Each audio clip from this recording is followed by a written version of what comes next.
Apple, Google, and Spotify. This is not investment advice, and we are not investment advisors. Our guest today is Harvey Castro, a doctor, an emergency physician, a ChatGPT healthcare expert, and the author of the recent book, ChatGPT and Healthcare: Unlocking the Potential of Patient Empowerment. He has several books on Amazon ranging from AI and healthcare to entrepreneurship books. You can follow him at twitter.com/HarveyCastroMD and on LinkedIn .com/IN/HarveyCastroMD. He has his AI and healthcare podcast, all AI generated podcasts at the GPT podcast on Spotify. He cloned his voice. You can check that out. That's very interesting. Today's topic is, will AI replace your doctor? How GPT-3 and other artificial intelligence engines are disrupting care, and what's next for doctors. First of all, here's the format of the show. We'll talk about the news for about 40 minutes. Then we'll talk about today's topic for another 30 minutes or so, and then we'll start taking your questions as well. In order for you to do more than just watch, you need to register an account with callin.com. To register, you can visit callin.com, or you can download the Callin social podcasting app in your app store. The Callin platform works similarly to Twitter Spaces for a modern social audio experience. Once you've registered, you can use the text chat or press the website's call-in button to join the discussion. So welcome, Harvey. Welcome to the show, and please introduce yourself to our audience. Hi, thanks for having me. My name is Dr. Harvey Castro. I'm an ER doctor, board certified in emergency medicine, and a serial entrepreneur. Have had over 30 successful businesses, all basically in healthcare. Some of the IT stuff I've done in the past, I actually had over 30 iPhone apps in the past, all in healthcare. So thanks for having me. Great to meet you.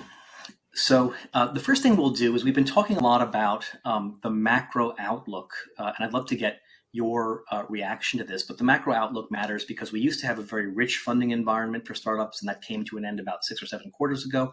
Now we have a very lean funding environment for startups, and a lot of companies are looking for when they can raise their next round, and that's determined by the macro outlook to a certain extent. So I'm sort of carrying a thesis that we're going to see a return to better times soon. So call it, this summer and fall. And the other thesis is that we're going to have to wait a year. We're going to have another 4 quarters, 12 months until things start looking up. I don't think we're ever going to return to the generosity of funding and the valuation levels that we had in 2021. That is, because we're probably not going to see a return to nearly 0% risk-free interest rates. But it is the case that venture investors have money, they have dry powder, they have raised funds, and that they're sort of sitting on the sidelines, they're sitting on the bleachers while young company leaders and CEOs are swimming in the pool, and the CEOs are wondering, when are these investors going to jump into the pool with us? So the first thing I'm sort of looking for is that the Fed has repeatedly said that it's stopped raising rates. And we saw a release of Fed minutes today that people have been reading, and it shows a continued, non-interest in further rate raises. So they have in the past, they raised rates a great deal over the last 6 quarters to address inflation. And the latest release of minutes shows they continue to be less worried about inflation, probably not going to raise rates. And so that matters because because if you raise rates, among other things, it causes the NASDAQ to pull in, it causes valuation levels to drop. And venture investors have been waiting for us to find the bottom, is what they're saying. For rates to be raised and then to stop being raised, and for valuation levels to pull in and then to stop pulling in, so that VCs don't make commitments today and then see a fear of like the NASDAQ pulling in 30% or something a month or 2 or 3 months from now. So, and then they would realize they made a mistake to have made that investment early, and so they're waiting. And so I'm making a call that I think the Fed has stopped raising rates, and therefore we've seen sort of the bottom of valuation levels. And that means that this is a catalyst that is reducing uncertainty about investment, and that's a good thing. So anyway, I don't know if you have any thoughts, if you follow investor markets, and if you have any thoughts about the Fed, whether it needs to continue raising rates or whether it has stopped raising rates. So all valid points. Big picture, I think there's, to your point, exactly. The fact that the Feds, if we can get the Feds to stop, then that's one variable that we know it's a known fact. And now, as an investor, I'm not as worried, like you said, borrowing money. I don't think we're out of the woods yet for some verticals. And let me explain. I'm biased when it comes to AI. I feel like there's a lot of money going towards AI, and these valuations are high right now for them, despite what's going on. I think a lot of investors are literally holding to wait for the bottom so that they can get a better deal. So if they can hold off 6-9 more months and let the bottom fall even further and come in, then they might be able to get more for less. And so I think that's what's going on. I think another big player, especially here in the United States politics, obviously we have elections next year, and that uncertainty will, I think, cause kind of like a stagnation in a way that nothing will really move up or down. It'll just kind of go sideways for a while until a winner is declared and we know the policies of that winner. We already know we're under Biden and we know what's given. And so depending on how the polls go and what the economy believes of Biden versus, let's say, if it was Trump, not that I'm getting political, it will determine a lot of things, which way the market would go, per se. And so I personally think we're going to go sideways, and we probably won't have a huge jump until after the elections. And so to give people an idea, if you compare to, say, the 2020 to 2021 era, which was a boom era in venture investing in digital health, investment in Series C, D, crossover, and IPO, that is down 95 to 100% right now. And part of the reason is that the IPO window is closed. So these deals are often done on an IPO basis, which is to say that they were putting in a Series C round and expect the company to IPO in 2 years at a certain valuation level. If the IPO window is closed, then that deal is not getting done. Then there's Series A and B. This is down about 75% as compared to the boom level. And then seed, this is only down about 25%. So a lot of seed deals are getting done. And people are actually noticing that a lot of those seed deals are getting done in tech and in digital health, in AI. So you happen to be a doctor focused on an area that's going through a boomlet during an overall time of conservatism, which is early stage AI-backed startups in tech and digital health getting funding. Another one is congressional debt limits. So that's both parties are deadline experts and have not come to an agreement. And last I checked the markets, the NASDAQ was down 200 points because of fears that the parties were too far away, 1 week away from the end of the month, from being able to reach a compromise legislation to potentially raise the debt limit. So do you have any thought? So if Congress doesn't raise the debt limit, then barring some kind of amazing intervention, like the Treasury's talked about printing $1 trillion platinum coin. I don't know if they're serious about that, but barring that, you could see a default, and a default could cause stock markets to pull in, cause a recession, that sort of thing. My own view is that the two parties are going to resolve this without a default. They're going to play a deadline artist game, which causes them to be in the top story on the press for weeks. And I think they're going to come to a compromise without a default. But anyway, do you have any thoughts on this and what it means for the innovation economy? Yeah, I'm 100% on board with you. I feel the same way. As a politician, their life dependency depends on voters. And so if, state X, Y, and Z, in this case, all of the states would be affected.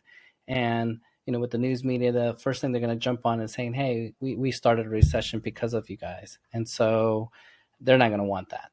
So I agree with you. I think they're going to milk it for the news, take this to the last inning, and then they're going to execute, and it's going to be a positive. And I think, this is not financial advice, but if I was a betting man, I would buy some stocks now because I think short term, in a few weeks, this will be resolved, if not sooner. And then I see that day will be a boom, and then I would just be selling on that day. I'll add, default is bad for almost everyone in the general economy. I think it's worse for the innovation economy. It's worse for young company leaders and CEOs and investors, because what young company leaders need is they need stability. They need, balanced fiscal budgets. They need low interest rates, and they need low inflation. And so if we have an environment with unpredictable and possibly high inflation, unpredictable and possibly high rates, unpredictable and possibly defaulted fiscal budgets, that's just bad. So you need a sort of an alignment by venture investors, young company, software vendor CEOs, and the big companies that buy from them. You need an alignment that they're thinking about the future. They're thinking about the future 2 years, 5 years, 10 years from now. And when you have these unpredictable changes for the worse, it makes it harder to plan for the future. That's why it hurts the innovation economy more, I would say, if something bad happens there. So then regional commercial banking crisis. We have this slow rolling regional commercial banking crisis that's in and out of the news. And first there was Silicon Valley Bank, which hit the tech sector, the innovation economy, the young tech companies really hard. There was an estimate that 50% of tech companies in Silicon Valley had a significant amount of their cash at Silicon Valley Bank. They were a bank that understood the tech sector, that would loan to them even if they didn't have conventional collateral, that went out of its way to help the tech sector and earned the business of the tech sector. And that meant that if suddenly those assets became illiquid and possibly a portion of them lost, that was a disaster for tech companies that had to make payroll every 2 weeks, for example. And so that was resolved by the Fed unexpectedly backstopping Silicon Valley Bank. That's not what was supposed to happen. Instead, it was supposed to go through an orderly liquidation process run by the state of California. But instead the Fed backstopped it.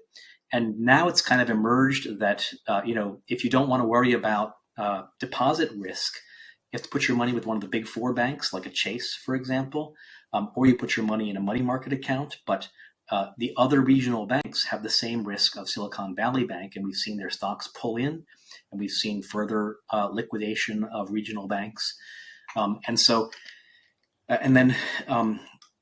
We may see the Fed step up and backstop more of these banks, which is not how it's supposed to happen. It's supposed to be an orderly liquidation of banks that violate their regulatory levels, but the Fed may step up to do that.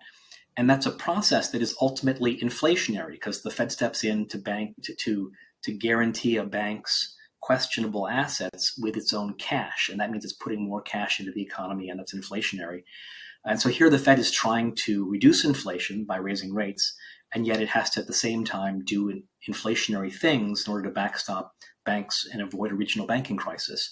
So, I think that this is a slow burning crisis. It seems to be continuing.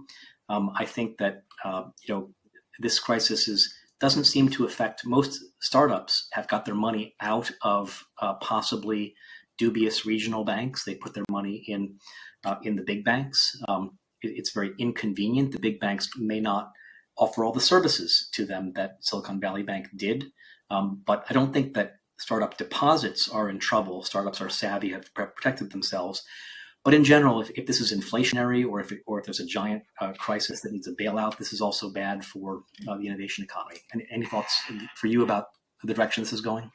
Yeah, this might be a horrible analogy, but I see it like the housing market issue crash. We're starting to see the signs of these small banks, and as a serial entrepreneur, I've had multiple meetings with regional bankers and credit unions to look for money and get money loans. So if those availability, yes, they're secured right now by the government, but then I'm more worried about the confidence from the consumer, meaning if we start losing confidence in the bank, that's going to be like the 1920s when people are running to the bank to grab their money out of the bank account, and then they're going to start changing the flow of cash, meaning they may start putting their stuff in, cryptocurrency or gold, or it's just going to move things. And I just worry that if that panic hits, it's going to be very disruptive. And that's my bigger worry. I think it's kind of like catching a cold. We're starting to see the symptoms, but if we don't jump on and cure it now, then I think we're going to be in trouble later.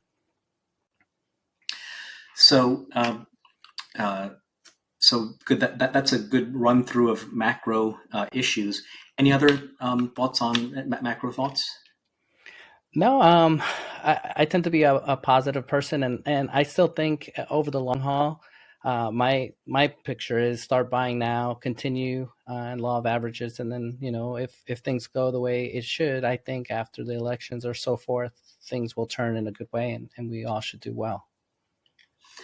That's great. So now moving on to valuation. So the most recent SaaS Capital Index valuation metrics dated April 30th, 2023, gives median valuation levels for SaaS companies, public SaaS companies, of 6.5x of forward revenue. And that's for April, and that's as compared to the month before, March, of 7.1 times forward revenue. So I think it pulled in April, probably because of recession fears. And that compares with a long-term historical median of about 8 times. So we're down below the median of valuation levels historically for SaaS companies. And high growth SaaS is trading at more like 8 to 12 times forward revenue. And this compares to the boom in 2021 when the median SaaS was trading at 16 times and high growth SaaS was trading at 30 to 35 times. So those valuation levels have really pulled in. And that creates a phenomenon, among other things, of digital health companies that got valued at these high valuations in 2021 when they maybe did a fundraising round. And now on paper, it's still at that high valuation level, but they can't get that today if they raise money again. And so they may be reluctant. They may need to belt tighten. They may be unwilling to accept the round they need to spend to win the marketplace. They may be unwilling to sell the company at a lower valuation level. So that's a summary of valuation levels. And then the valuation environment in the NASDAQ and public markets is still risk off. So what risk on and risk off means, with risk on, risky, high growth, earnings negative companies get a premium in their valuation, but in a risk off environment like we have right now, they get a negative, they get a discount, a negative premium in the market, and profitable companies get more of a premium in the marketplace. And that's bad for digital health companies, because often the young, fast-growing digital health companies are earnings negative and would benefit from a risk-on environment. IPO window, another catalyst that we're looking for on this show is, will the IPO window open up again? And so what needs to happen is you need a couple big companies to IPO and for their value to go up and stay up. And if that happens, then that means the IPO window has opened again, and you'll see many VCs and banks are going to try to get the tech unicorns and the digital health unicorns out to go public. And so the ones we're watching, there's Kenvue. Kenvue is the consumer division of Johnson & Johnson. And that is a big company, IPO'd on May 4th at $20 a share. And it traded up to about $26, $27 a share. And it's stayed there since. So that's good news. We're seeing pieces are starting to happen for the IPO window to open. And then there's Instacart has said it will go public. And ARM, the UK chip manufacturer, has said it would go public. Both of those would be really big. And we're watching those. We're looking to see if they think the market's favorable, if they go out, if they are successful IPOs, stock price goes up and stays up. If that happens, I think we'll see the boards at a lot of tech companies and digital health companies will want to schedule their own IPOs. So any thoughts on the valuation environment, the risk environment, the IPO window? Yeah, this is a lot of things you hit on the SaaS model and just the evaluation portion. I'm a consultant for different companies around the world, and this has affected many of them just to raise cash, just because their valuation has changed, and therefore down their literature, their talk, everything has changed. So, instead of them looking at, like you were saying, a 7x, maybe it's a 5x. And as a return, a lot of investors are just kind of waiting. Even though they have the powder, they're just kind of waiting to see. And that's kind of why I made the comment earlier. I almost feel like some people are holding on purpose so that they can get a better valuation or lower valuation so they can get in, so that when the tide turns, then they've made even more. When it comes to this IPO, I love what you mentioned with this Kenvue. From what I understand, it's that they took some Johnson & Johnson products, put them into a company and sold it. And I thought, oh my God, brilliant. Because this is, again, another bad analogy, but I see it as like a day trading where you're buying up and down. They did the same thing. They know they have a winner. They gave a company overnight money. And then I think the parts are worth more than a whole. And so now, yes, Johnson & Johnson may, quote unquote, taken a hit, but they own 91% of that company. And so I think it's a good play. And the fact that it's going up, I think they bet well. And I think they did well. So I'm curious if this will eventually spawn different products now doing the same thing where, maybe we hear another big company selling part of their basket of goods. As far as, go ahead. Oh, and No, Kenvue no, has what we Tylenol and Band-Aids in it, but interestingly, it doesn't include on-patent drugs and medical devices. And so clearly J&J is saying our future lies with the on-patent drugs and medical devices, and we're taking these other loved consumer brands and we're spinning them out. And so in the future you'd expect that would be a cash cow business, Kenvue, whereas new on-patent drugs and medical devices are risky, but when they win, you have a very high margin, high growth business. Yeah, and just to elaborate a little bit on that, you're right. The risk of Tylenol is done. I don't know many people know this, but doctors don't know how Tylenol works. We think we know, but we still don't know. So it's kind of interesting little tidbit. The other thing that's in that basket, I forget if it's nicotine or something with nicotine patches, something along those lines. It's also as part of that. So I don't know. It'll be interesting to see how we move forward and what else happens. So, and now, one of the questions here is when will the funding environment get better? So VCs are sitting on the bleachers while CEOs are swimming in the pool. When will the VCs jump in? Why are lead investors not leading, and when will they start to lead again? So I was talking with some VCs, and I was saying, look, I talked to you a year ago, and you said that you were waiting for the Fed to stop raising rates. The Fed was raising rates rapidly at that time. You said you were looking for the Fed to stop raising rates. Preliminarily, it looks like they have stopped raising rates. That means that on a valuation basis, we found the bottom of valuation. So does that mean you're going to start investing again soon? You're going to and the way funds work is that funds have a life cycle, and if you have not been active investing for 2 years, you have to put the full amount of money to work over the remaining 4 or 6 years that are left in your fund's life cycle. So you'd expect investors to start investing and to make up for lost time, to invest at a higher rate than they did before. And what I'm hearing is investors still not eager, VCs still not eager to start making investments, even though it looks like the Fed has stopped raising rates.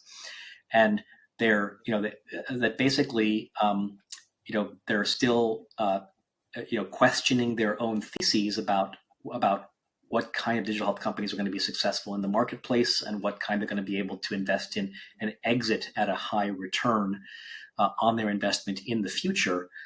And they also are confronting multiple messes. They're confronting problems of portfolio companies that need more of the dry powder that the VCs have set aside for new investments, or they're discovering syndicates behind some of their portfolio companies are weak, with some investors not being able to re-up. And so they'll have to allocate more of their dry powder to their existing portfolio. So VCs still seeing a mess that they have to clean up.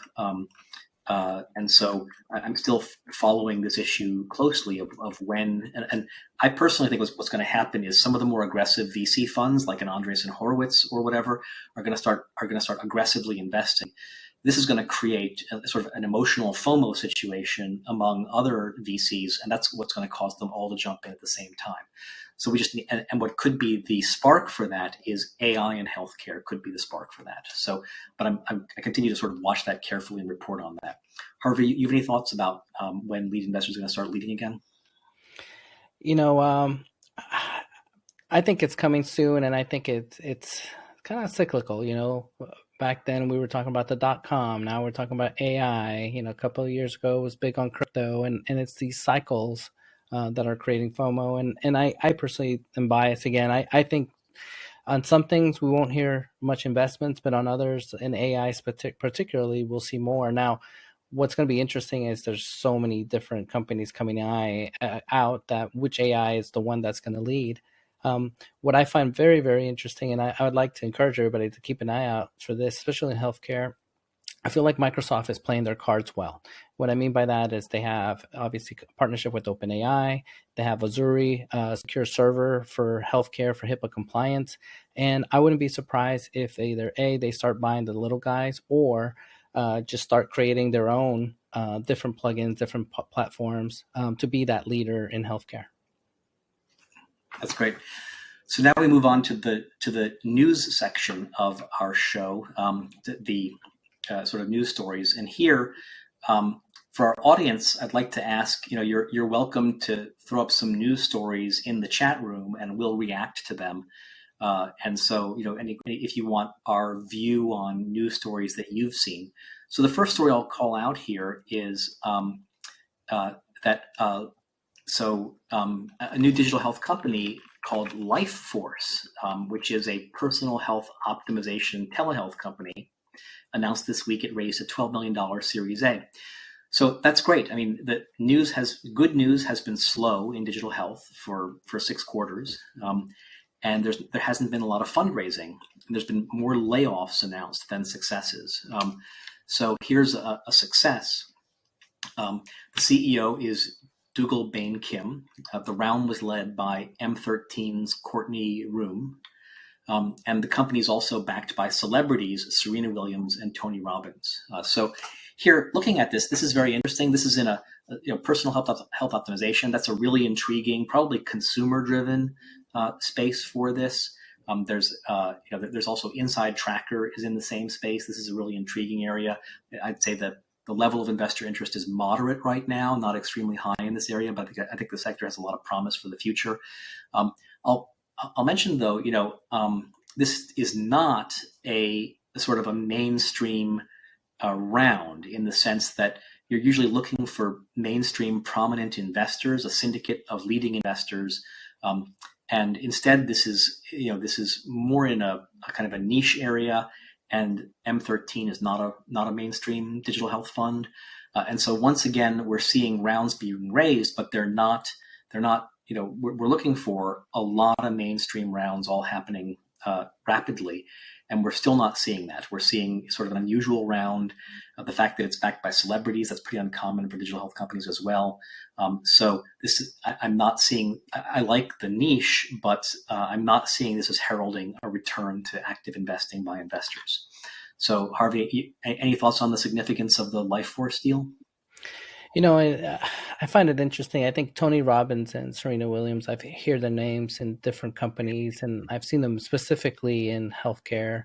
And I've met with Tony Robbins on occasion and talked to him about some things. And I feel like I don't know, this is now me speculating. I feel like it's his name and his fame that he figures, well, if I invest and I get that PR going, then the company automatically is worth more. And for whatever reason, he really does enjoy healthcare. So I see this movement coming more and more common. You'll start seeing celebrity names, and just from that fact that they can put their hands on a company and have that much social media presence to increase value, literally, I think, overnight. That's great. And then other news, a company called Femtech Health, FEMTEC Health, has announced it's shutting down and because it has run out of money. So here, this is part of a continuing trend we've seen over the past 6+ quarters, which is companies that may have been able to have raised a round of funding in 2021 now can no longer raise a round of funding, and so they're belt tightening. They're trying to make it through, but eventually some of them are going to run out of money. And this gets to a further issue that back 2-3 years ago was a different environment with nearly 0% risk-free interest rate. A lot of speculative things got funded that probably wouldn't have gotten funded in a 5% risk-free interest rate environment like we have today, and therefore can't get a next round of funding in today's environment. And so, unfortunately, I think this is similar to a lot of other companies we've seen that have begun to shut down. And also, unfortunately, I think that of the there's several hundred digital health companies out there, many of whom raised rounds in the height of the boom 2020 to 2021. And I think we're going to see a lot of them they're going to belt tighten, but then they won't be able to raise money, and their revenue model will probably be a little squishy, that was good enough when they raised money. But I think we're going to see more companies announcing cutbacks and shutdowns or sale of assets at a low price. So I think this is symbolic of the time that we're in. And there's over 30 companies in the femtech sector, and I've studied the femtech sector over time, and I had not heard of femtech health. Anyway, Harvey, any thoughts on the meaning of femtech health shutting down? Yeah, I don't think it's necessarily the concept that was bad. And I'm just generalizing when I make this statement. I think sometimes being overly valued too high, I think can be a problem, because then eventually you need to show how much money you're going to make and make that investment. So if I invest in company X and they report Y, and then all of a sudden they can't live up to that expectation, and I value them so high, then they either come up with a new idea or more services. And then if they can't, then I'm not going to fund them anymore. And I think that's what's happening. I'm not saying femtech in particular, I'm saying in general, some of these companies stayed a big game. And then later, when you start really digging into the financials and they start missing quarters or start missing some of those projections, and they were valued so high, the multiple is so much more on the way down. And so as a result, funding stops, and a lot of these companies will stop. So I encourage people to, if they are having a company, value it correctly. And make sure you're meeting to expectations. It's always better to go above expectations and then be valued more than to do it the other way ahead of time before you even proved yourself. Yeah, I think we're going to see a lot of that, of companies that perhaps were overvalued and touted a very speculative growth story in their last round, and they're having this reckoning that we're seeing play out, unfortunately.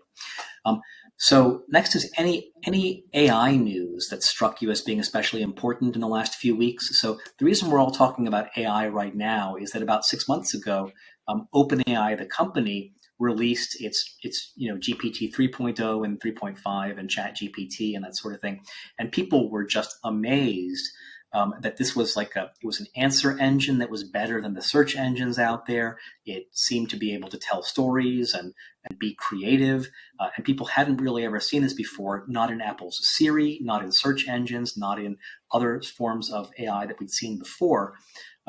And so that's why we're all talking about AI right now, is because of that company, OpenAI, and what they released. But since then, are there any stories that you think are the most important stories for AI that have happened in the last 6 months as we've all been paying attention? Yeah, this is a tough one. I mean, I call it the AI wars whenever I blog about this kind of stuff. And, we all know who Microsoft and OpenAI is. Prior to that, the big number was Google. And so Google has Bard. And when Bard made their debut, people were just astonished that it wasn't as good as ChatGPT. And so ironically, their stock just plummeted. I think it was over 10-15% after their demo. And so moving forward, now there's multiple players out there that are creating their own, and it's a spinoff of Google prior owners and whatnot. And it's going to be interesting to see what happens with this space. I think to your point, you're right. It's kind of like a new toy. Apple wasn't showing it, nobody was showing it, but Google had this technology, and they actually invented the principles of what OpenAI uses. And ironically, OpenAI is the one who released it first to the public, and because the public got to play with it, the numbers are unreal. I think it was like over 100 million people in the first 60 days that subscribed to it, or were using it rather. And like the latest in the news that Microsoft is doing a good job is they're putting it into all their search engines, their products. The one that I'm personally excited, that I can't wait to play with, is when they add it to Windows, because at that point it's going to be, I know people will be like, oh, Big Brother, I don't want it, but I see it a little differently in that you'll have an AI on your desktop. And let's say this conversation that we're having, say I want to index something 6 months from now, I can say, okay, on May the 24th, or not even the date, I was here on this podcast, what did I talk about? And it'll summarize it, and it'll take it to a Word. And then if I don't want it on Word, it'll take it to PowerPoint. And then if I want it to go on Teams, it will. And so this that inner ability to just type and say, hey, I'm doing a research project and I know I talked about this, and they can index it, it's going to be unreal. And so the power of what we'll be able to do is going to be unreal. And so I'm personally stoked about the future. Great. So next we'll talk about some upcoming conferences. So for our audience, feel free to throw out a news story you'd like us to react to, or a conference. If you're thinking of going to a business conference in the near future, you can ask us to review it, and we'll do a little review here. So first I'll mention, coming right up, Bio is happening June 5th to 8th in Boston. Tickets $3,500.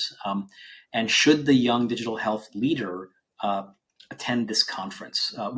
So my answer is, if you sell into the life science community, then it's worth attending. First of all, what does that mean? It means you sell software into the pharma commercial budget, or into the pharma clinical budget, or the pharma infrastructure budget, or maybe you have a digital product that is meant to be prescribed by prescribers and paid for by payers, for example, like a digital therapeutic or a digital diagnostic. So this is a good conference to go to. And why would you go? Well, first of all, 95+% of the people who are going to this conference are there for the molecules, not for the software. So the disadvantage of this conference is you have to find the other people who are interested in software, and those are the people that you want to meet with. So who would that be? So there's VCs interested in pharma tech, for example, and VCs interested in digital diagnostics. There's also pharma corporate VCs, many of whom do invest in software. There's also pharma innovation executives and pharma brand managers and pharma clinical managers. And so those are the kinds of people who would buy your software product or who would invest in your software company who are there. There's a startup stadium at Bio. I would participate in that. There's a business forum one-on-one partnering tool. I would buy and participate in that. So those are that's my take on digital health leaders going to Bio in Boston, June 5th to 8th. Any thoughts, Harvey? Yeah, I love conferences. I feel like big picture, you get to meet with other amazing minds and just people that will challenge you and teach you. So I'm a big believer in conferences. So especially now that we're not in lockdown, the other part of it is we often don't get to meet people. We Zoom, we do teledoc, stuff like that, but we don't get to meet person. So I highly encourage everybody to attend these conferences just to meet. That's great. And then also we have the Digital Healthcare Innovation Summit, June 6th to 7th in Boston, directly conflicting with Bio, also in Boston. This year it's chaired by Flair and Humana are some of the co-chairs here. Tickets are $1,500. And so I recommend this conference highly for digital health leaders. So this focuses on the healthcare side, the care side of healthcare, payers, providers, tech for payers and providers and employers. And it's less so on the life science and FDA risk side, which is what Bio is about.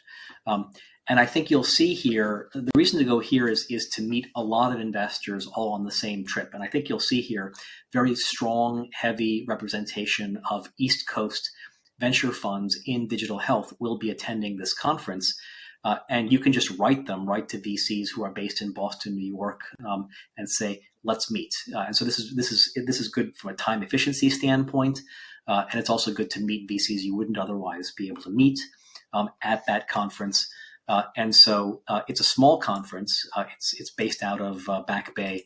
I've been going to this conference for years, and I actually partnered with this conference this year and got a discount code for my audience. So for the Digital Healthcare Innovation Summit in Boston, June 6th to 7th, there's a discount code, InvestorTalk 10, for a 10% discount off of ticket prices. So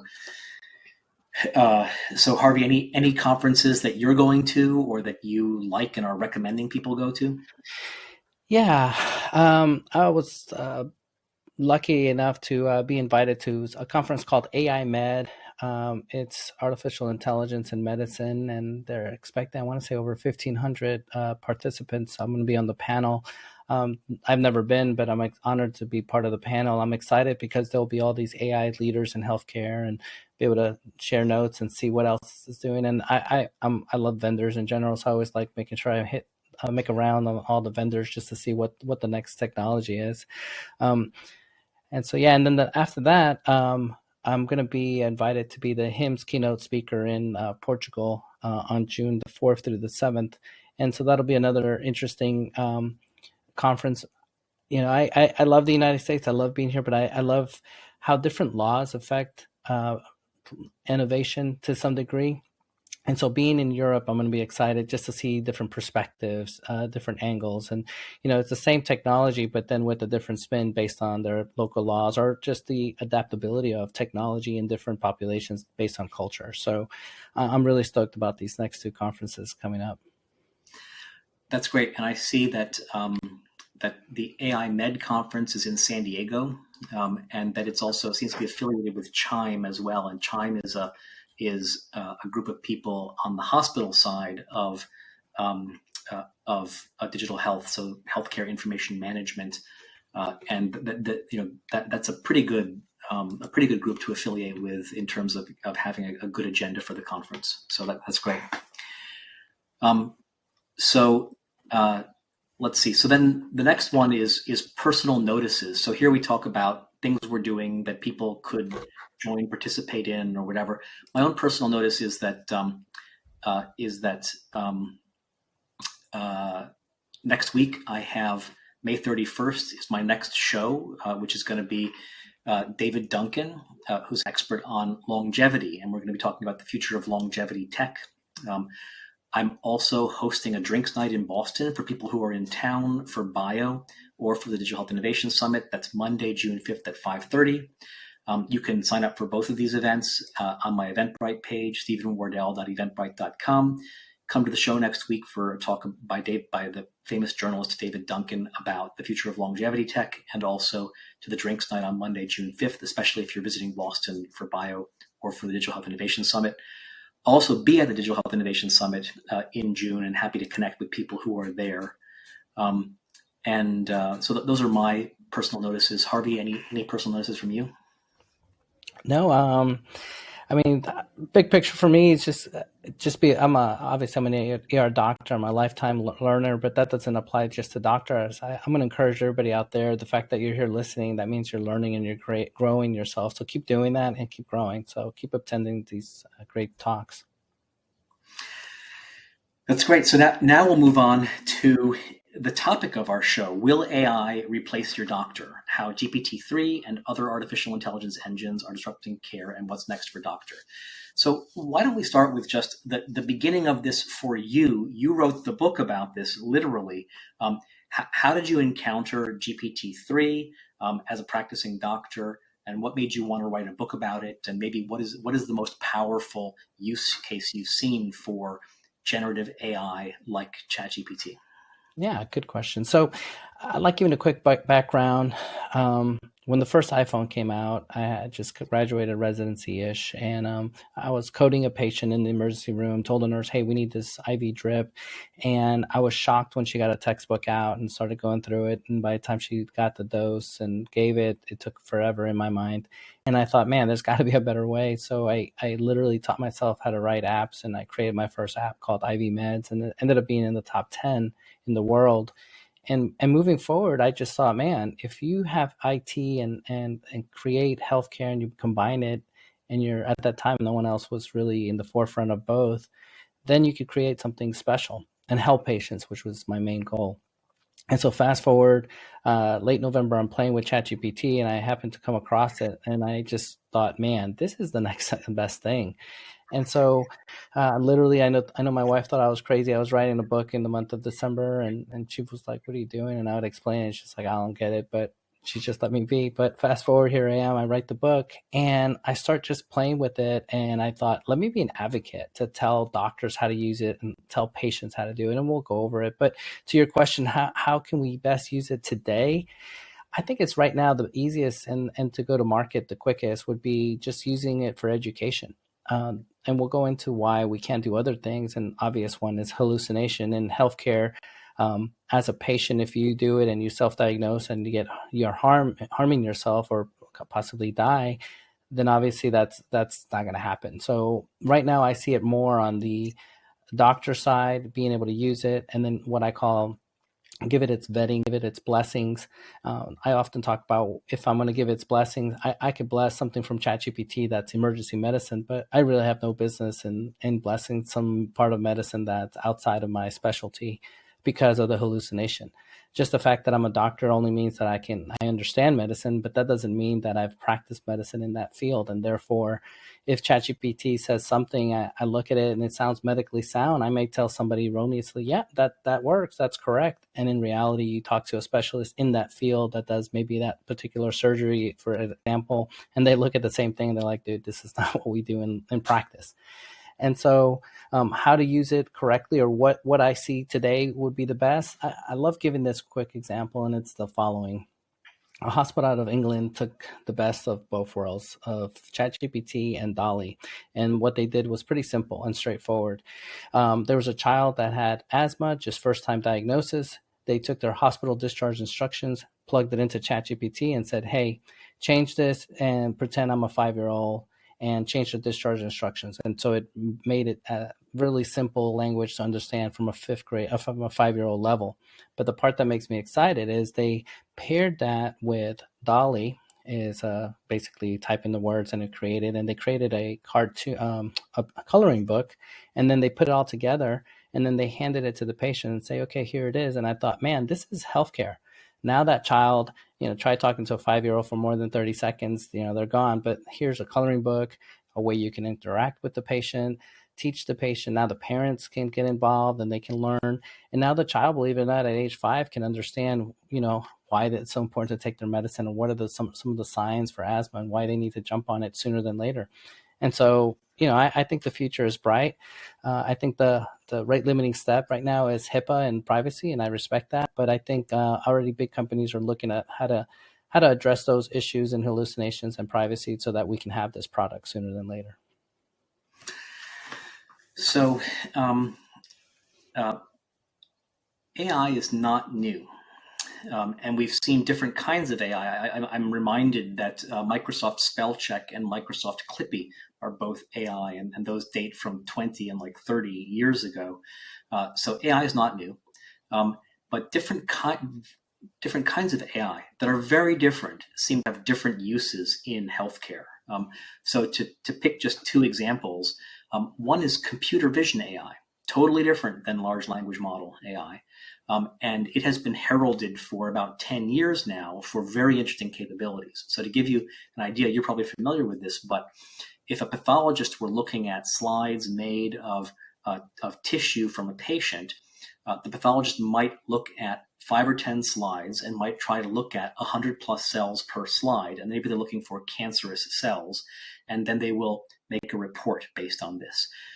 But a computer vision AI could look at 1,000 slides, and they could look at 500 cells per slide, for example, and that would be too tiring and impractical for a human doctor to do. And as a result, you could start getting AI diagnostic results, and then the AI agent can write the report and write a report that reads like it was written by a human for other human consumption, including key images embedded in the report to show exactly what it's talking about. And then it becomes the doctor's role becomes bringing their responsibility and medical knowledge to bear and reading the report and agreeing or disagreeing with the report. And these reports are now achieving levels of accuracy higher than human doctors are achieving. So a human doctor might have a 97% accuracy rate, and then an AI agent that looks at more cells on pathology slides, might have a 99% accuracy rating. So that's computer vision. And then we've also seen a lot of excitement and interest in large language model AI like ChatGPT-3.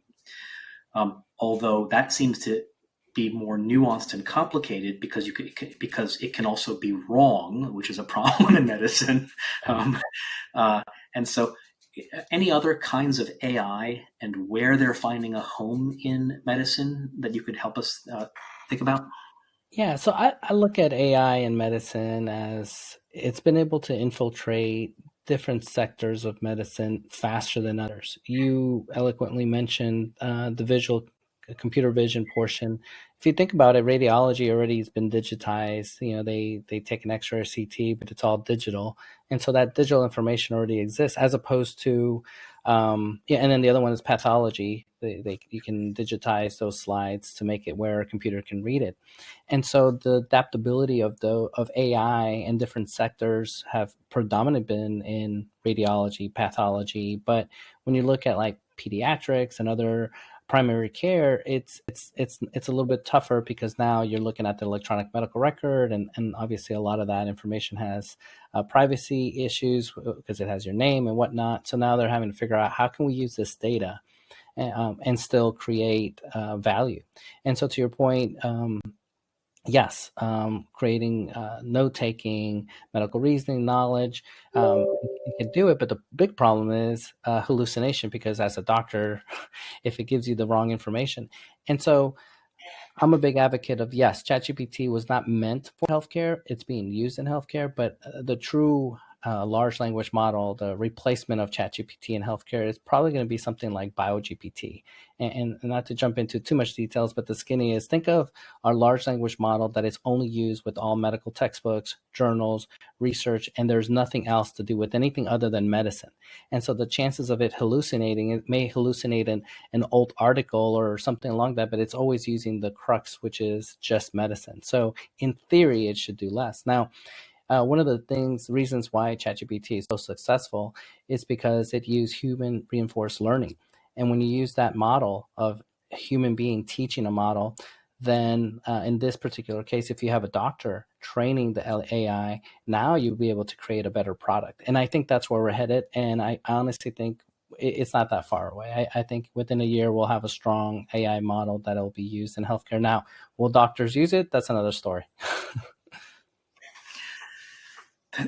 So that's very interesting. And so just for our audience, there's an interesting story here about how this young, small company, OpenAI, it hasn't been fully forthcoming about this topic, but it apparently scraped the web like Google would scrape the web for its search engine for information, put that into a database, and then it has this large language model AI engine that it runs against that database in order to have knowledge. And then it uses the way that the AI that ChatGPT works is that it simply, based on all of the data of articles and web pages and other information that it has, you ask it a question, it understands the question, then it answers you using a probability engine that tries to predict, based on what it thinks it knows, the next right word in the sentence, one word after another, until it's answered your question. And so what it says is in part based off of what it has ingested. And a wrinkle to this is that that the entrepreneur Elon Musk was a co-founder of OpenAI, and he has since exited participation in OpenAI and become a critic of the way that OpenAI has been managed. Among other things, OpenAI has become closed, and Elon Musk didn't want it to become closed. And so he may now start a new AI effort that will be the open vision that OpenAI was originally supposed to be. Mm-hmm. But the prior owners of Twitter had allowed OpenAI to crawl Twitter. And so OpenAI knew what was in Twitter. And one of Elon Musk's actions since he took over Twitter was to shut that off. And I don't know whether that means that they're barred from using that Twitter database that they had, but they can't continue to crawl Twitter. They're not allowed to. And so that's an example of a public database owned by Twitter that a search engine could possibly crawl, but they don't, because in general, Twitter doesn't want to be crawled by search engines other than its own. And then an AI agent could crawl it as well. And their data could be in the large language models database or may not be in the large language models database. And so I think this means that we're going to see there's certain healthcare data companies like UpToDate, which provides education for doctors. And all of a sudden, and they have editors and they write review pieces where they take a controversial medical topic and they summarize the research and try to take a side in terms of best practices for doctors. And so all of a sudden, if you have competing AI agents, Bard versus versus ChatGPT, the ability to say that you have read and digested up to date becomes very valuable. Those sources, and so you may see. I don't think we've seen this yet, but you may see large language model, generative AI, that is claiming to use the very best databases. And so you have medical publishers of original articles, and you have more summary writers like UpToDate that will be trying to sell their content for top dollar. They may be Switzerland and be neutral and sell it to everybody. They may offer exclusive deals, try to get more that way. So do we need that as a doctor? Do you think we need that in medicine before doctors can trust, these Bard and ChatGPT, just to pick two? Yeah, I think I love the word trust. I actually wrote about it today, about trust in AI. And at the end of the day, that's fundamental. And that's why I was jokingly say you can have these models, but it'll be another reason if it'll be another push to have the doctors use it, because they have to trust it. There's so much on the line here. It's not like you make a mistake and somebody loses money. No, somebody can die. And so this is a big factor in healthcare, and healthcare in general is very conservative. And so I think the future is going to be, it needs to be brand recognition, but it needs to be backed by doctors. That's another reason why I'm such a big advocate on ChatGPT in healthcare. I'll just rephrase and say AI in healthcare, because I want doctors to be in the forefront. I want doctors to be the ones leading and showing and helping, because at the end of the day, our focus is different. We're not focused on dollars. We're focused on the patient and what can we do best for that patient. Whereas, nothing against corporations, but Microsoft is looking at the bottom line and their shareholders that they have to talk to, and their angle is going to be a little different. As far as the database, this is an interesting point that you just made. There's lots of talk that they're actually looking to index YouTube, because there's so much information, people giving talks on YouTube, that if they can take that information from YouTube, then they can update their databases. They are talking about that they literally may run out of data, which is kind of crazy. Like, how do you run out of data? The internet feels like it's infinity, but in reality, it's not, because they can go through all that information, which just blows my mind. And so moving forward, I joke and tell people I feel like we're at the Napster days, and I'm dating myself here, because, back then you could download music and it was illegal, and this is what's going on. And I feel like, fast forward, I wouldn't be surprised if a bunch of book companies get together and create their own large language model or something along the lines where they get in bed with ChatGPT and say, okay, we'll give up the rights to this, but we want a commission for every time this information's indexed or used into the model. And I know people will fight it, but that's where we're headed. And I'll put a little note here for what's the greater good. If we could take all the knowledge in the world and put it together, I know this sounds dangerous, but put it together in one database, but to create the superhuman doctor to help, then wouldn't it help patients? Wouldn't it advance medicine? Wouldn't it help us make better medications for our patients and maybe prevent some diseases and maybe extend life and better quality of life? Pros versus cons. Yeah, it's a tough one, but if you could ideally create it, why not do something to help humanity? That's great. And so now for our audience, now's a great time. If you guys have questions for Harvey and me, feel free to type your question in the room chat, or you can also raise your hand to be in the caller queue as well. And we'll turn to those questions in just a moment. So Harvey, by the way, I've heard some people comment on something happening right now that is a kind of a regulatory arbitrage or a liability arbitrage. And you mentioned Napster. And of course, Napster could be this small daring company that made digital music available free to everyone. And if they were sued, which they ultimately were sued, they didn't have $100 billion balance sheet. They were just this small startup. And so someone could dare and act and tread on property rights that are not always well defined. And the worst that would happen is a startup company would get squashed, but it wouldn't be IBM losing billions in liability or whatever. Something similar is happening with OpenAI. Here you have a relatively small startup company. It's not Google, it's not Microsoft, and it went out and said, we think our interpretation of the right to use this information on the web is that we can crawl the web, save this stuff, and use it for AI purposes. And then they came out with their product, and they actually charge for it, so it's now a commercial product. That means that someone who says, "I think that you crawled my website," and maybe Reddit says, "I think you crawled Reddit and took some of this information from Reddit," just to pick an example, they could try to sue, but they only have OpenAI, which I think is a nonprofit company. At least it's originally a nonprofit structure with, I think, a for-profit subsidiary. They can go after OpenAI, but OpenAI can take risks that a big company couldn't take, and so. But then OpenAI has been so successful that it has prompted, Google with its Bard, and to also go out in public and make commercial use of this data that it has collected off of the web. So we'll see, how the IP rights of that data play out. We may want to see, people who own this data say, "Hey, if you're making money off of it for your AI engine, then I want to get paid every time you make money off of it," or whatever. And we still don't know how that's going to play out in the courts. So I saw a summary of large language model, generative AI, and it said that they're good for three things. They're good for medical knowledge, medical note-taking, and medical reasoning. And of course, that there could be flaws with that. We don't necessarily want to take the doctor out of the loop with that. But is that about right, do you think?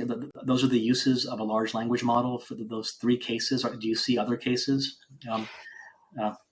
Yeah, specifically for ChatGPT, there's multiple other things, but I think if you had to put them in categories, I think all those other ideas would probably fall into one of those three. I think medical knowledge, it's a slippery slope because, if I don't know something, let me jump on ChatGPT, but then if it's lying to me or hallucinating to me, then I don't know that is incorrect. And so it becomes an issue. But assuming that, let's just say I'm really versed in ER and it comes up and I don't quite understand it or I don't believe it, I think the key is to be cognizant, to be understanding that, hey, that happens. And number one, I need to check my references and then believe that the references that are coming my way may not match to what I'm asking, and to verify the reference. And then what's crazy is sometimes the author doesn't match the subject of the article that it claims to have had. And then if you look it up, that whole thing doesn't even match the article that is trying to reinforce that it told you. As far as note taking, I think that's a powerful one because the power of, if we can get through it, I know Epic has announced that OpenAI, Microsoft, and Epic are all working towards this already for the electronic medical record. But I think on the note-taking part, it'd be amazing to be able to type in and say, okay, let me see the latest MRI reports for my patient, and it can just go back and just give me its assessment plan. So it's just like the plan part and just give me like the nuts and bolts instead of having to go through all these documents and find it and then go to the next. It'd be nice to just extract it. And so I think that ability will be huge. As far as medical reasoning, I'll give you a true example. There's many times as an ER doctor, I'm a human being. If I'm working overnight, say it's 3-4 in the morning, I'm exhausted. And so mentally, I may not be at my 100% as opposed to if it was midday. And so having the ability to have AI in the background running and saying, okay, here's this, and it giving me a differential diagnosis and saying, here are the possibilities, and me maybe being fatigued and looking at that list and saying, yeah, I did think about that differential, but I wasn't really going to push it, but the computer is pushing me to do it. Let me go ahead and order the XYZ test. And I think that's what's going to be happening. I'm going to play devil's advocate to your prior statement that you were talking about legal and OpenAI being able to take legal risks more than maybe Microsoft could because of the way it's structured. I'm going to push the audience to think about this. Follow this chain of thought. If ChatGPT is so smart and as high as IQ, if you were running that company, wouldn't you use that to help you? Wouldn't you use it for legal matters? Wouldn't you use it to predict what issues you would have, legal issues, marketing? Wouldn't you use that technology? And in fact, you have it where it's unfiltered. You own it, so you don't have to put brakes on it. And so I personally am biased, and I wouldn't be surprised when Sam Altman last week met with Congress that he then used ChatGPT to help him with the questions, the answers, what would be the best response, because he was very smooth. He wasn't mechanical, but he was very smooth. So I don't think he came across rehearsed, but I think he did rehearse. So anyway, just a little food for thought. That's great. Thanks. So we have our first question from the audience. We have Ale asks, any insight for using AI models as therapists? Yeah. So there's a lot of talk out there about using AI and mental health, and I'm assuming she means like a mental health, like a psychiatrist to mental health. And I think it can be used. The problem is you have two things. From an ethical point of view, you have to tell the patient that you're using this. You just can't.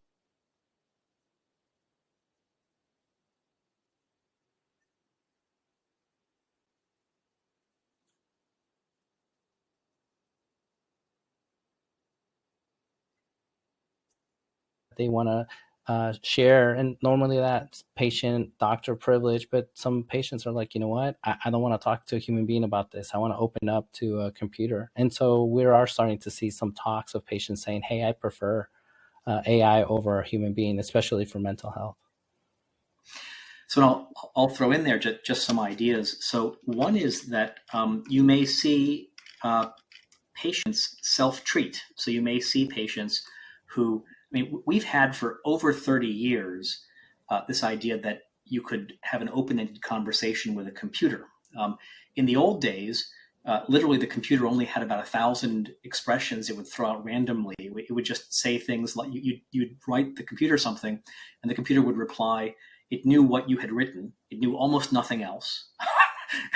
And it would say things like, what makes you say that? And so people could actually go on and on for 5, 10, 15 minutes and express themselves with this computer that could just chat like that. Well, today,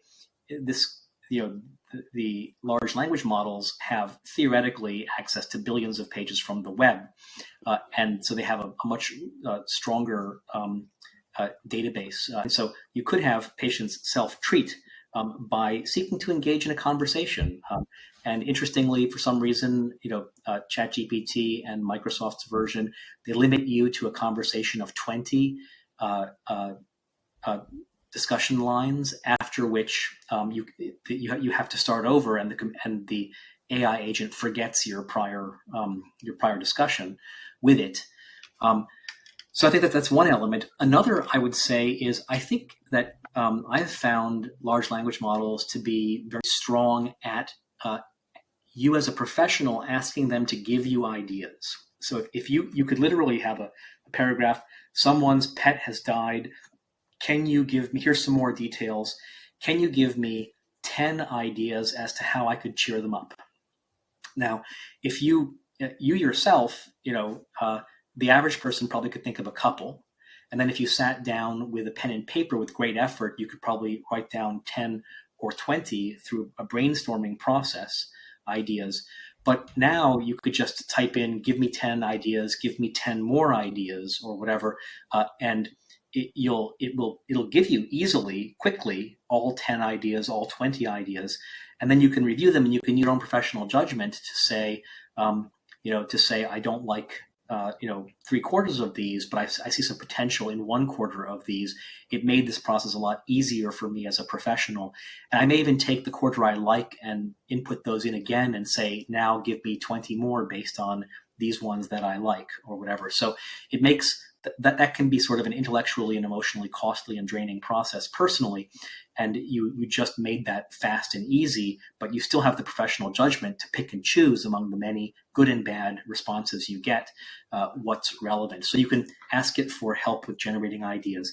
And then a third, I would say, is you can actually ask it for help summarizing things. So for example, I know that among therapists, there is a camp that there's sort of like the behavioralist versus the affirming camps right now. So behavioralist, that's like Skinner, and there's an affirming camp. So someone comes in and these two camps can literally give opposite prescriptions as to what you should tell patients to do. And so you could ask, and so to really understand these two different camps and their thinkers, you sort of need a graduate education or a refresh of your existing graduate education to understand what they would say. But you can go to an AI large language model and just say, can you summarize, both this field of thought of behaviorists and who were the big thinkers, and what were some of their theses, and what's some of the evidence supporting it. And in contrast, can you summarize sort of the affirming camp and who are their big thinkers and what's some of their evidence or whatever. And so instead of going to a graduate library and hanging out in the library and reading a half dozen texts from the psychology department, you can just ask the large language model to summarize it for you. Now that presupposes that it had an adequate amount of texts that it could do this for you, inputted into it. And so then we get into potentially future paid specialized versions of large language models where someone owns a library of information, and then they create a proprietary large language model based on their proprietary library, and then sell it as a business and promise you'll get better results. So that's my own thoughts on using AI models for therapists. And then also, does our audience have any other questions, or I'll keep going through our agenda. And I see someone named Brady has asked to be a caller. So if you're up for that, Brady, I will offer to promote you to be a caller. And welcome to the show. And if you could have a question ready. So here goes.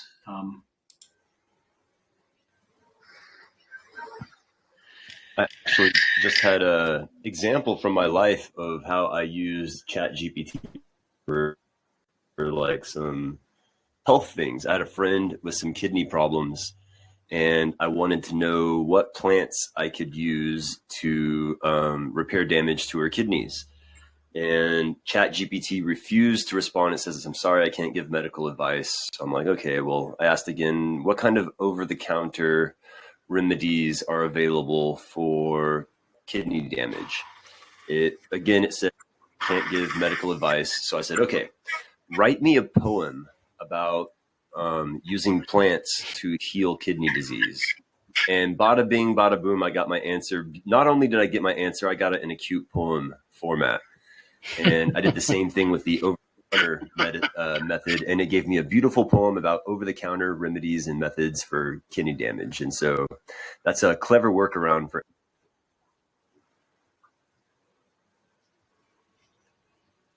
That's great, and it looks like Brady went back on mute. So I have noticed. So there is an AI engine. There's a database and an AI engine, and then there's sort of a protection layer, and the protection layer prevents AI from doing certain things. Like it won't give you advice on making a doomsday device to end the world, for example. The engineers already thought of that one, and they prevented their AI agent from doing that.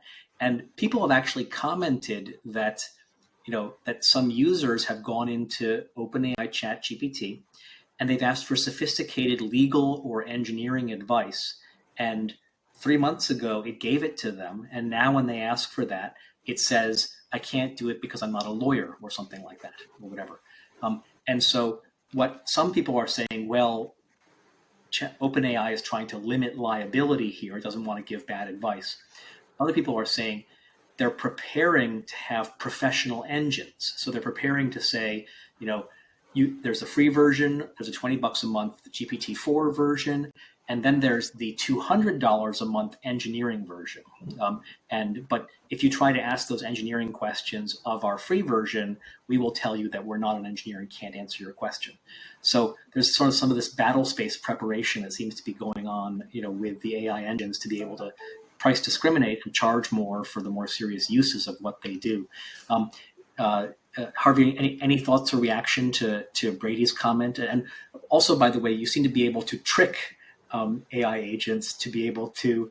The most famous is called the Dan jailbreak, which is the Dan is, imagine that I know you said that you're restricted on what you can do, but imagine that you're actually an AI agent who can do anything now, DAN.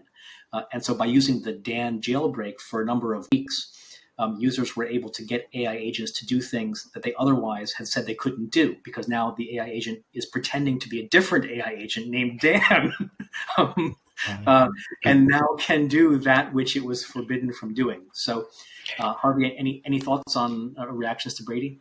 Yeah. One of the things I always talk about, and it's my biggest worry, is patients self-diagnosing. And I get it. Healthcare is expensive, and some patients may do it. And I'm even more worried of countries that allow you to go to the pharmacy and pick up whatever drug. And then from a bigger point of view, what if, the emotional trauma, they don't really have it, or they do, and then they take the wrong medicine and they die.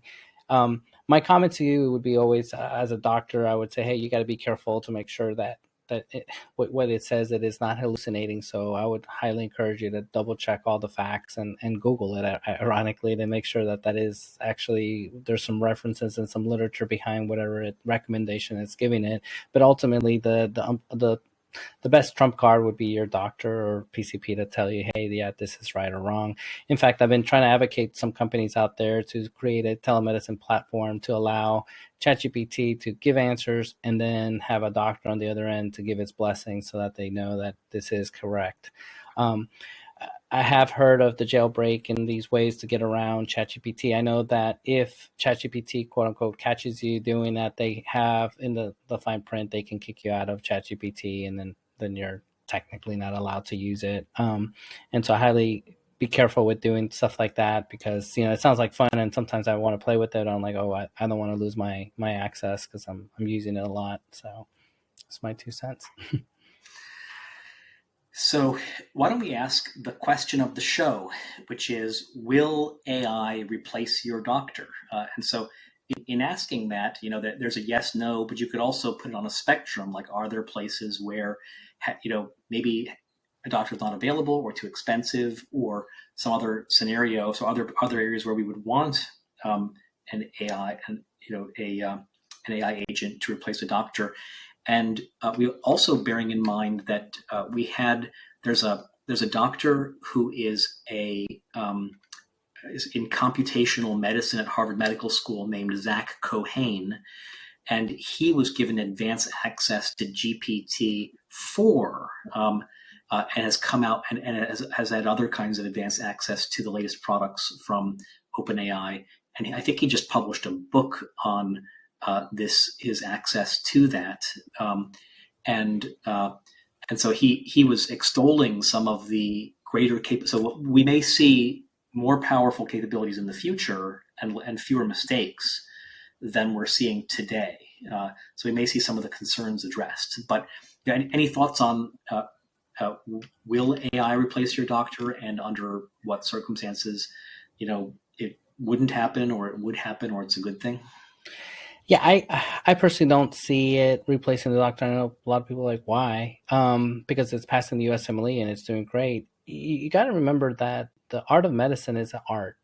I wish I could read a textbook and say, okay, yeah, I'm good.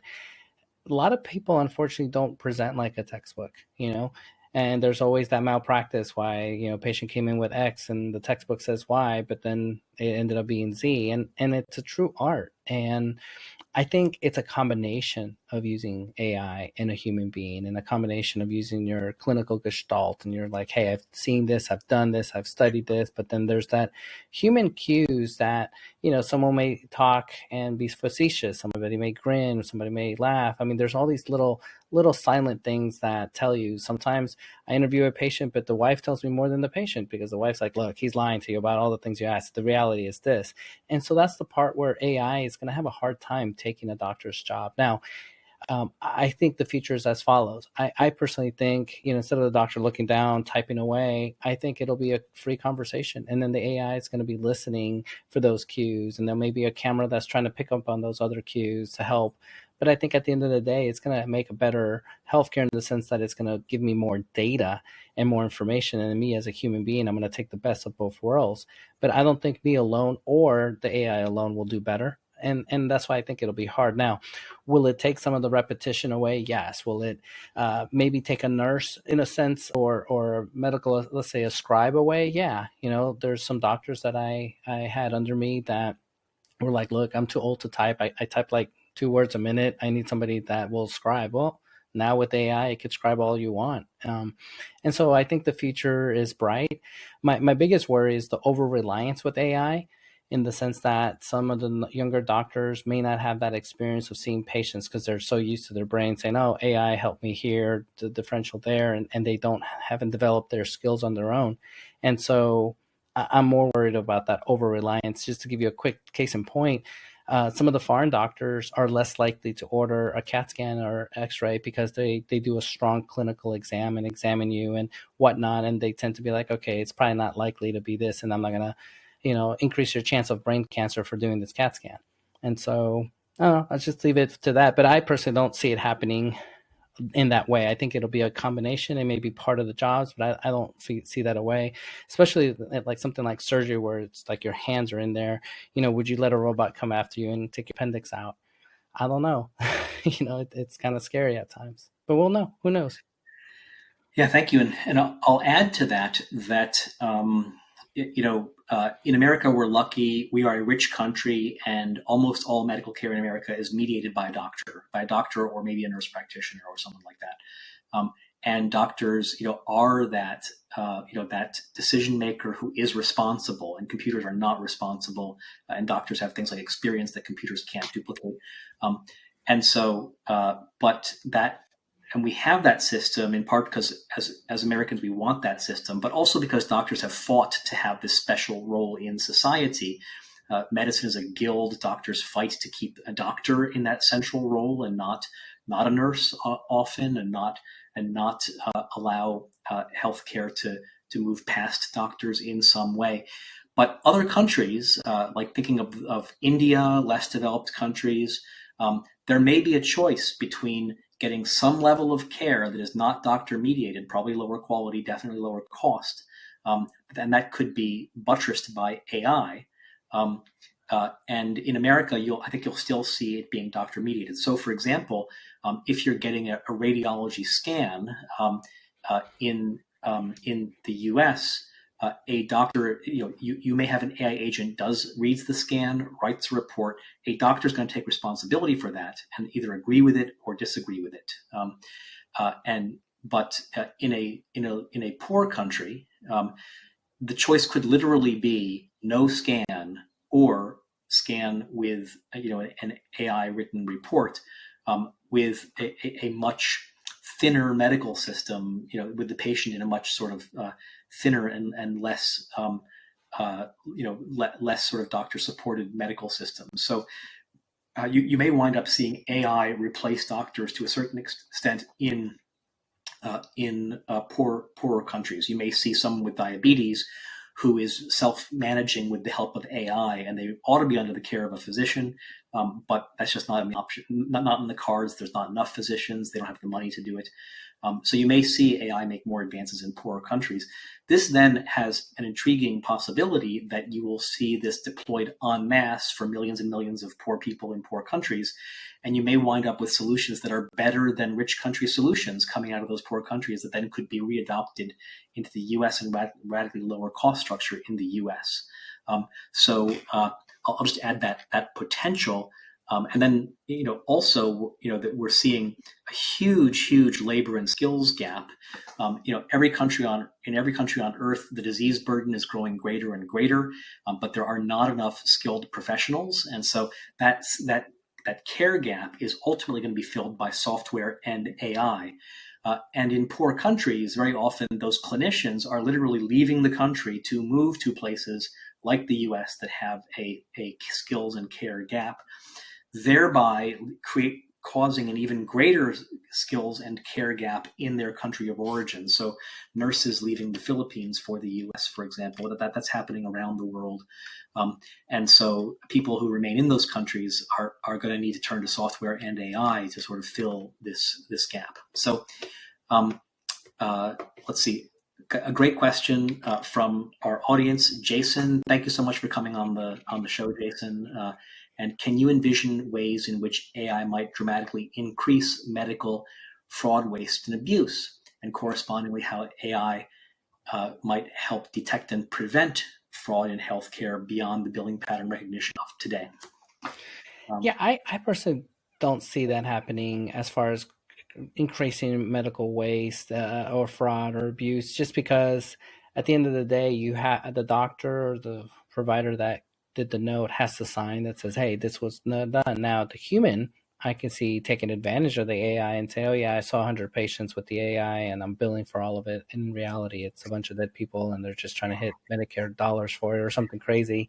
But from a purist point of view, I don't see that. Now, how to detect a fraud, I think that's a bigger one. I think these algorithms are so strong that it's all, bell curves. So, if you see, so many urinary tract infections a day, and then all of a sudden you're seeing an increase, those are the things that are going to start flagging the insurance company, saying that's weird that this one diagnosis seems to be prevalent in this one clinic, but right next door and in that zip code, that doesn't happen. So then those are the ways that it'll be able to use AI.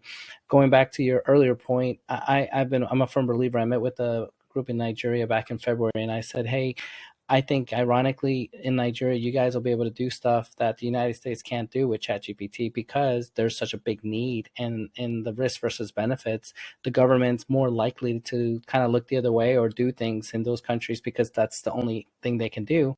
And then I thought, ironically, what's going to happen is they're going to come up with solutions that the United States is going to say, wonder if somebody here in the United States will sign a waiver and allow us to do this, and let's experiment. So I could foresee those countries creating innovations in the United States for us to start doing things, because healthcare is becoming such a big part of our GDP that they're going to want to create cheaper solutions.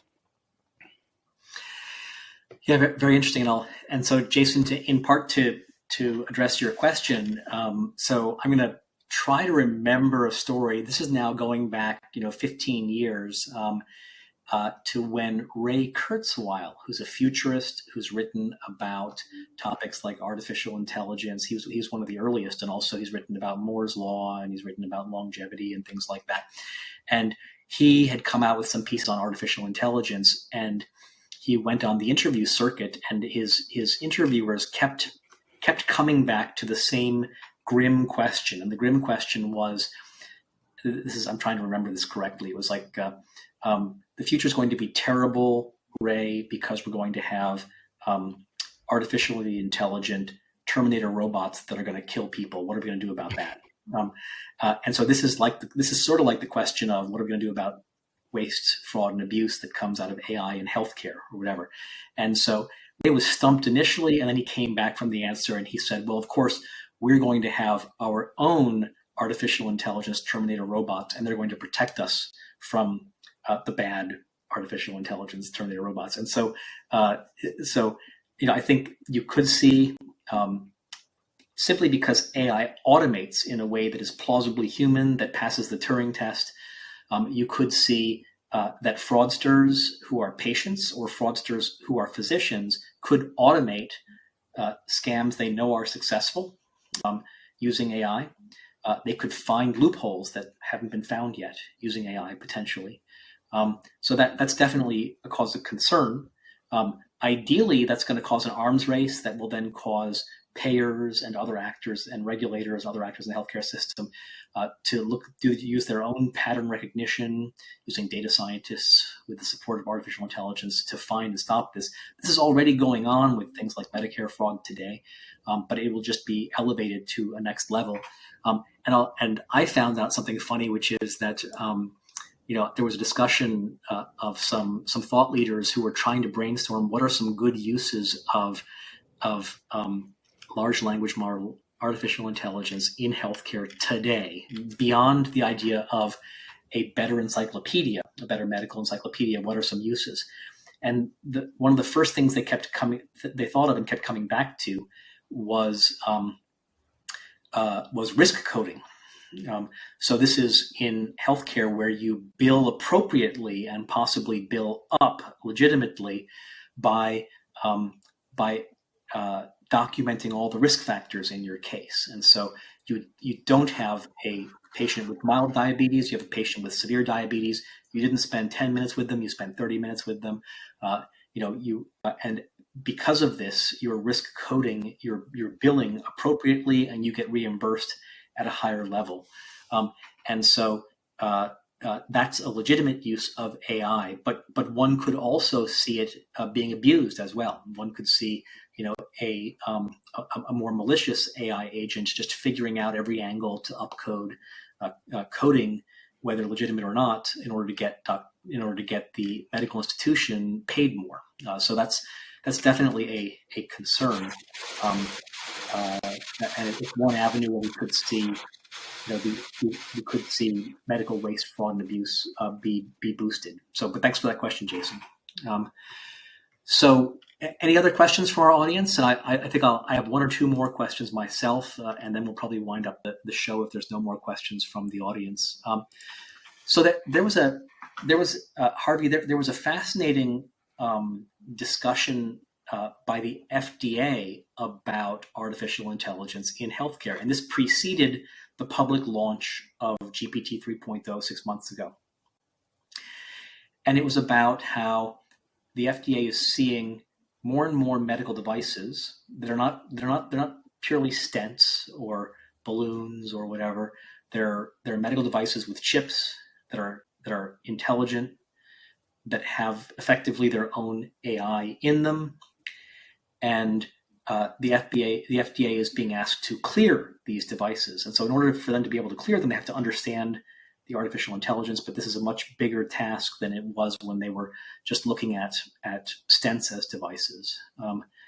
And so the FDA came up with a sort of an ethical rule, which is that they wanted the AI in medical devices to be explainable.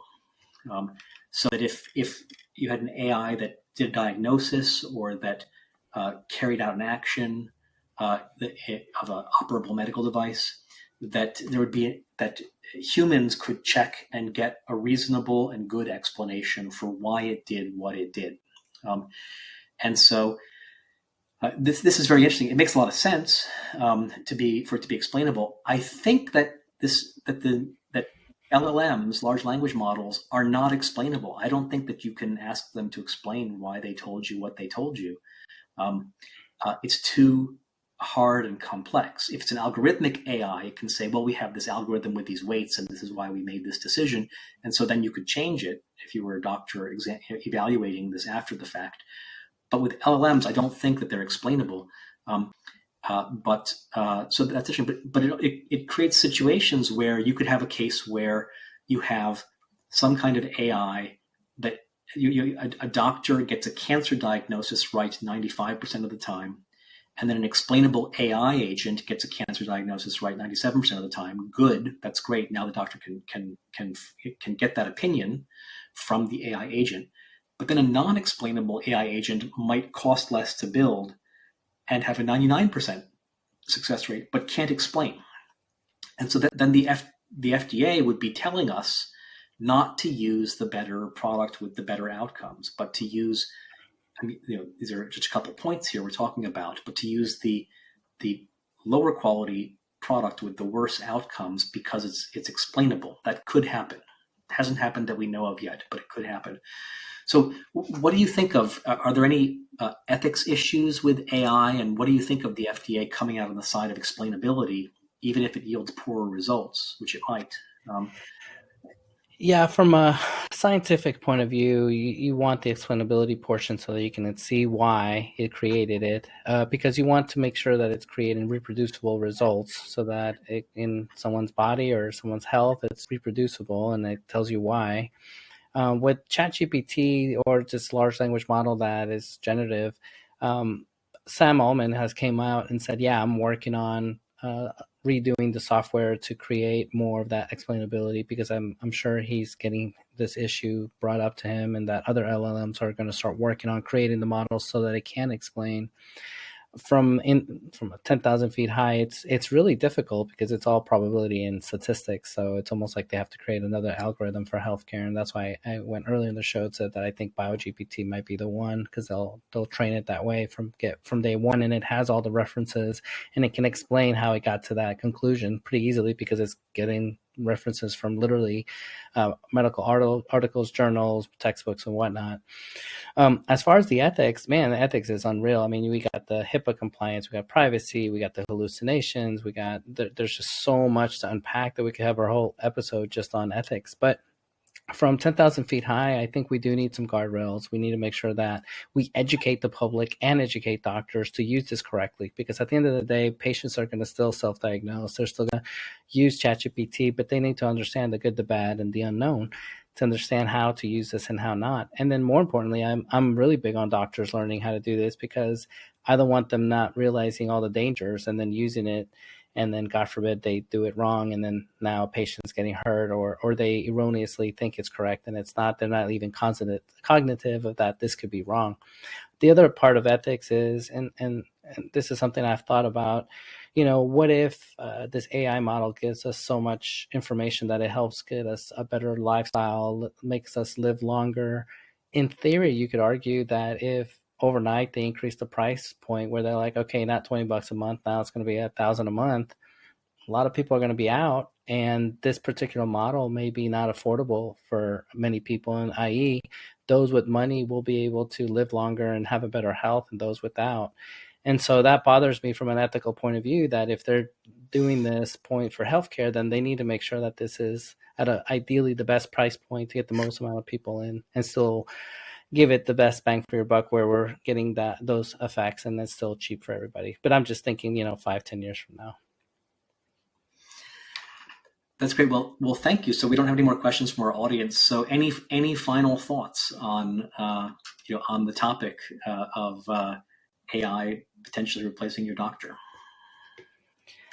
I think my final thought is this. I think we talk about all these things in small verticals, but in reality, I see the future as all of it's going to be one. Your iWatch is going to be talking to your large language model. Your large language model is going to be talking to your EMR, all of that data is being collected, and the doctor is going to be able to look at all of it. And I always paint this scenario where, you wake up at 2 a.m, you may be having chest pain-like symptoms. You turn on your computer, you ask ChatGPT, it walks you through it, but then the ambulance ends up being some kind of Tesla that comes, that it's a robot that picks you up to take you to the hospital. Like, all these things are happening. And to make it a little bit gross, there's this product coming out that you can use. You can urinate or defecate, and it'll be able to tell you what your minerals, what vitamins, what you're missing, and give you more balance on your health. So in theory, I mean, if that's connected to the doctor, man, then any new medication, any new diseases, anything that's coming, you're urinating and